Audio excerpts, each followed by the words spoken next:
আসসালামু আলাইকুম রহমতুল্লাহ। আজকে ভাবছিলাম ইঞ্জিন ব্রেক নিয়ে কথা বলবো। আমি বিভিন্ন বাইকিং গ্রুপে দেখলাম ইঞ্জিন ব্রেক নিয়ে আমাদের যারা কম্পারেটিভলি নিউ রাইডার্স আছে তারা খুব কশাস, এবং পুরনো রাইডার যারা আছে তাদের মধ্যেও কিছু কনফিউশন আছে ইঞ্জিন ব্রেক ভালো কিনা। কিন্তু এমন এক শহরে বসবাস করতেছি, এই যে জ্যাম, শুক্র শনি রবি সোম মঙ্গল বুধ নাই, সারা বছর জ্যাম। তো জ্যামে ইঞ্জিন আমি সহ ব্রেক হয়ে আছি এই জায়গায় পান্থপথ। ইঞ্জিন ব্রেক হলো মোটা দাগে যদি বলতে হয়, বাবারে কে করিস না রে, ইঞ্জিন ব্রেক হলো মোটা দাগে যদি বলতে হয়, ইঞ্জিন ব্রেক হলো কি একটা অবস্থা। উল্টা দিক থেকে রিক্সা ঢুকতেছে, একটা ট্রাফিকও দাঁড়ায় আছে, কিন্তু কোনো কেয়ারলেস। ওসব কত কেয়ার করা যাবে, এটা ইনডিসিপ্লিন সিচুয়েশন হোয়াটএভার। তো যেটা হলো ইঞ্জিন ব্রেক হলো মোটা দাগে এরকম, আমি ব্রেকটা করব, ক্লাচে হাত না দিয়া ব্রেকটা করব, এইটাই হলো ইঞ্জিন ব্রেক। এখন ইঞ্জিন ব্রেকের কিছু ফায়দার কথা বলা যাক। ইঞ্জিন ব্রেকের ফায়দা হলো যে মোটামুটি কম সময়ের মধ্যে মোটরসাইকেলের গতি নিয়ন্ত্রণে রাখা এবং কনফিডেন্সের সাথে। তাহলে ইঞ্জিন ব্রেক কীভাবে করতে হবে? ইঞ্জিন ব্রেক করতে হবে, ক্লাচ ধরবো না, ক্লাচ ছেড়ে দিব, ক্লাচ না ধরে ব্রেকটা করতে হবে, এটাই হলো ইঞ্জিন ব্রেক।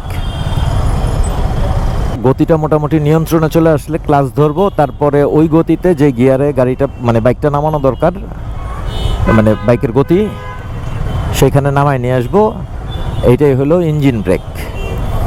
আচ্ছা, অনেকের মধ্যে একটা কনফিউশন থাকে যে ইঞ্জিন ব্রেকে বাইক একটু নয়েজ করে সামান্য।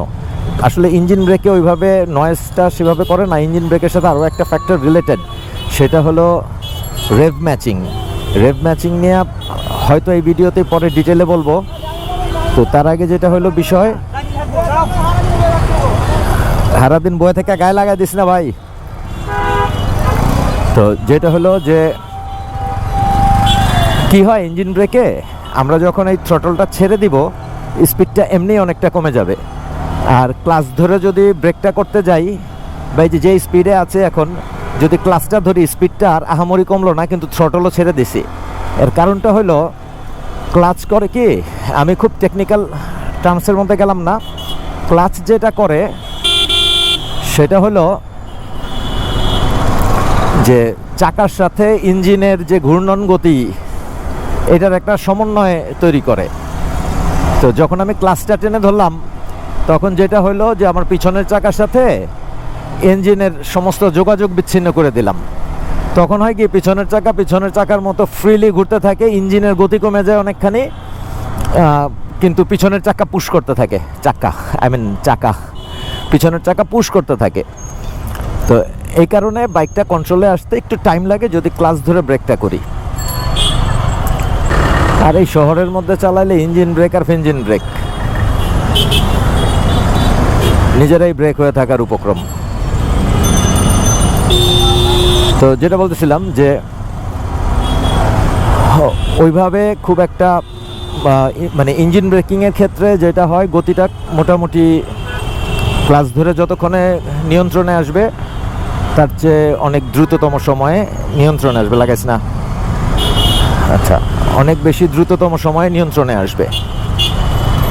ক্লাচ যদি না ধরি তাহলে যেটা হবে, আমি যখন থ্রটল ছেড়ে দিব পিছনের চাকা বাধ্য হবে ইঞ্জিনের গতির সাথে একই গতিতে ঘোরার জন্য। তো ইঞ্জিনের মানে মোটরসাইকেলের পিছনের চাকা বাড়তি কোনো ফোর্স বা ফ্রি যে ঘোরা, এইটা সে সেভাবে ঘুরতে পারবে না। তো যে কারণে আমাদের একটা সুবিধা হবে যে আমাদের ফ্রন্ট ব্রেক, রিয়ার ব্রেক মানে পিছনের ব্রেক, এগুলাতে কম্পারেটিভলি প্রেশার কম পড়বে, মানে আস্তে ধরলেও হবে, তখন খুব দাবায় ব্রেক করার দরকার পড়বে না। যার ফলশ্রুতিতে আমরা পাবো হলো যে আমাদের এই ব্রেক শুগুলির লং লাইফ, আর সব মোস্ট ইম্পর্টেন্টলি যেটা পাবো সেটা হলো কনফিডেন্স। এবং এটা একটা প্র্যাকটিসের বিষয়, যে কোনো কলা কৌশলী রপ্ত করতে যায় না কেন, এটা একটা প্র্যাকটিসের বিষয়। প্রপারলি প্র্যাকটিস করা গেলে এগুলার যথেষ্ট ফায়দা আছে। আর আগে যেমন আমরা খুব ট্র্যাডিশনাল ব্রেক করতাম, ক্লাচটা ধরতাম, তারপরে ব্রেক করতাম, এরপরে আস্তে আস্তে গিয়ার নামাইতাম, এখন মডার্ন মোটরসাইকেলিংয়ে অথবা রাইডিংয়ে, মডার্ন রাইডিংয়ে যেটা হয়েছে, মেশিনগুলো খুব স্ট্রং মেশিন আসতেছে, এদের pick up response, throttle response যথেষ্ট ভালো, এবং এটা খুব অল্প সময়ে, যদিও 150 সিসি সেগমেন্ট, তারপরেও দেখা যায় যে এদের থ্রটল রেসপন্স ভালো। কোম্পানিগুলি একটা আরেকটার সাথে কম্পিটিশন করতেছে যে কে কত বেশি রেডি পিক আপ এরিয়া দিবে, তারপরে কার ব্রেকিং সিস্টেম কতটা ভালো করবে, এই সমস্ত। যাই হোক, তো যে কারণে হলো যে যত বেশি মডার্ন হবে, যত বেশি গতির বিষয় যোগ হবে, তত বেশি এই গতিকে নিয়ন্ত্রণের চেষ্টাও করতে হবে। তো গতিকে নিয়ন্ত্রণের চেষ্টা করতে হলে যেটা করতে হবে যে কিছু এই সমস্ত কিছু mechanism like engine brake, rev matching, এই সমস্ত কিছু জিনিস প্র্যাকটিস করতে হবে। এগুলা মূলত হায়ার সিসি মোটরসাইকেলের জন্য অনেক বেশি প্রযোজ্য, কারণ এগুলো খুবই অল্প সময়ে দুর্দান্ত গতি উঠে যায়। আর আমাদের এই বাইকগুলি এত অল্প সময় ওই বাইকগুলোর মতো অত গতি উঠবে না, এটাই স্বাভাবিক বিষয়। কিন্তু যদি প্র্যাকটিসটা থাকে তাহলে যে কোনো সেগমেন্টের বাইকের ক্ষেত্রে নিজের সেলফ কনফিডেন্সটা ভালো থাকে। আর এই রাইডিং টেকনিকগুলি মোটামুটি সেফলি শহরে বা হাইওয়েতে চলাফেরা করার জন্য একটা কনফিডেন্স যোগ করে। অনেকে মনে করে যে ইঞ্জিন ব্রেকের কারণে বাইক ওভারহিটিং হতে পারে।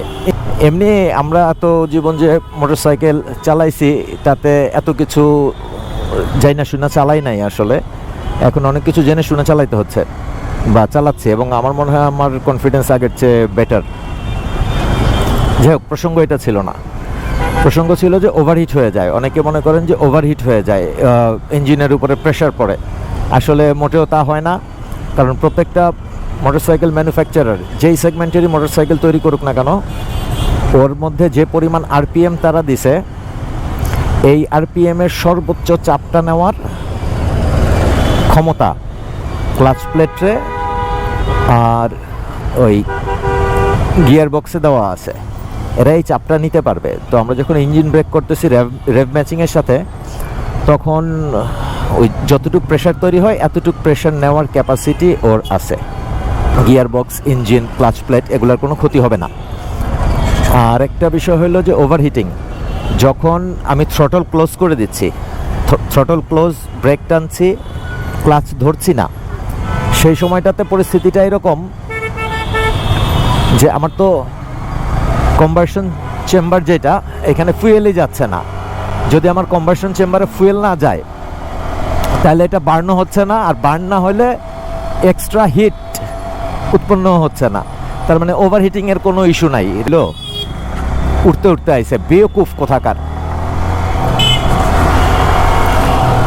এইগুলার লেগেই যত ঝামেলা। এটির লেগেই পদ্মা ব্রিজে মোটরসাইকেল উঠা বন্ধ করে দিছে। এলিভেটেড এক্সপ্রেসওয়ে তো শুনতেছি মোটরসাইকেল উঠতে দিবে না। যাই হোক, অপ্রাসঙ্গিক কথা বললাম। তো যেটা হলো যে আমরা জানতে পারলাম বলতে বুঝলাম আর কি, যে আমার ক্লাচ প্লেট, গিয়ার বক্স ওই ইঞ্জিন ব্রেক করার কারণে ক্ষতিগ্রস্ত হবে না। ওভারহিটিংয়ের যে ইস্যু, ওভারহিট হওয়ার কোনো চান্সই নাই। যখন আমি যেমন আমি একটু জোরে টান দিলাম, আমি থ্রটল ছেড়ে দিলাম, আমার কিন্তু বাড়তি তেল গিয়ে পড়তেছে না। সো বাড়তি তেল গিয়ে যেহেতু পড়তেছে না, সেহেতু ওভারহিটিংয়েরও কোনো ইস্যু নাই।